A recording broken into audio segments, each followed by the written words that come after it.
Oke, senang lagi boleh berjumpa pada saat ini. Mari kita awali ibadah kita dengan berdoa bersama-sama. Tuhan Allah, Bapa yang bertahta dalam kemuliaan kerajaan surga, kami rindu untuk belajar lagi kebenaran firman-Mu. Diberkatilah kami, Roh Kudus memberikan pengertian kepada kami semua. Dalam nama Tuhan Yesus kami persembahkan doa ini. Amin. Renungan firman Tuhan pada saat ini berjudul Sumber Hikmat dan Pengetahuan. Ayat tema, Yakobus 1 ayat 5. Tetapi apabila di antara kamu ada yang kekurangan hikmat, hendaklah ia memintanya kepada Allah, yang memberikan kepada semua orang dengan murah hati dan dengan tidak membangkit-bangkit, maka hal itu akan diberikan kepadanya. Oke, saudara-saudara, mari kita ikuti akan penjelasannya. Sementara pekerja mempelajari kehidupan Kristus dan sifat misinya direnung-renungkan, maka setiap penyelidikan baru akan mengungkapkan sesuatu yang lebih dalam dan menarik daripada yang pernah diungkapkan.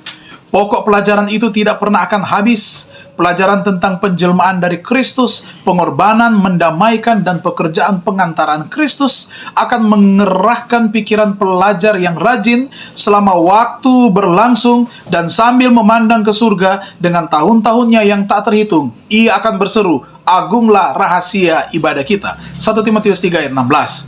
Kita berbicara tentang pekabaran malaikat pertama, malaikat kedua, dan kita merasa kita mempunyai suatu pengertian tentang pekabaran malaikat yang ketiga. Tetapi selama kita merasa puas dengan pengetahuan yang terbatas, kita akan dibatalkan untuk memperoleh pemandangan yang lebih jelas terhadap kebenaran. Nah, barang siapa yang memegang teguh firman kehidupan itu harus mengambil waktu untuk mempelajari Alkitab, menyelidiki hatinya sendiri. Dia melalaikan hal ini, ia tidak akan mengetahui bagaimana melayani jiwa-jiwa yang memerlukan pelayanan.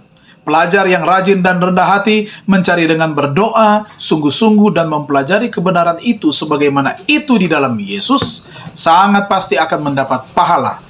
Ia mencari pertolongan bukan dari pemikiran penulis manusia, melainkan dari sumber hikmat dan pengetahuan, dan di bawah bimbingan malaikat yang kudus, ia beroleh akan yang namanya pengertian yang jelas tentang kebenaran.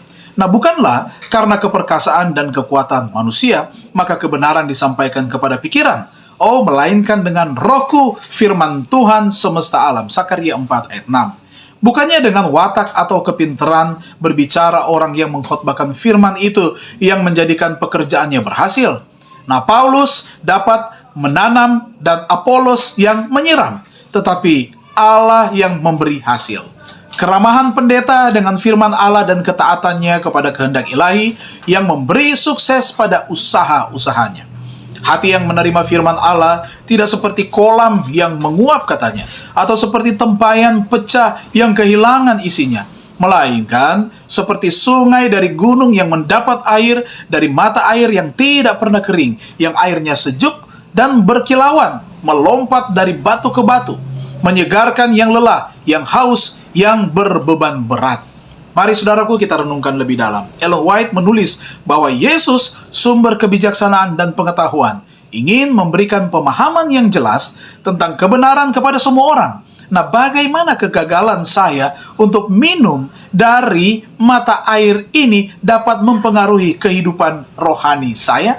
Mari kita datang kepada sumber hikmat dan pengetahuan, yaitu Allah kita sendiri. Mari kita tunduk kepala dan kita berdoa. Bapa di surga, terima kasih kami dapat belajar lagi kebenaran firman-Mu pada saat ini. Tolonglah kami agar Roh Kudus akan membuat kami mengerti dan kami dapat menghidupkannya di dalam kehidupan kami setiap hari. Diberkatilah kami di dalam segenap tugas, pekerjaan, dan pelayanan kami hari ini. Berkat-berkat surga akan menjadi bagian semua umat-umat Tuhan yang sudah beribadah bersama-sama. Melalui berkat kesehatan, berkat materi, terlebih khusus kekuatan iman menjadi bagian kami. Dalam nama Tuhan Yesus kami persembahkan doa ini. Amin. Tuhan memberkati kita semua.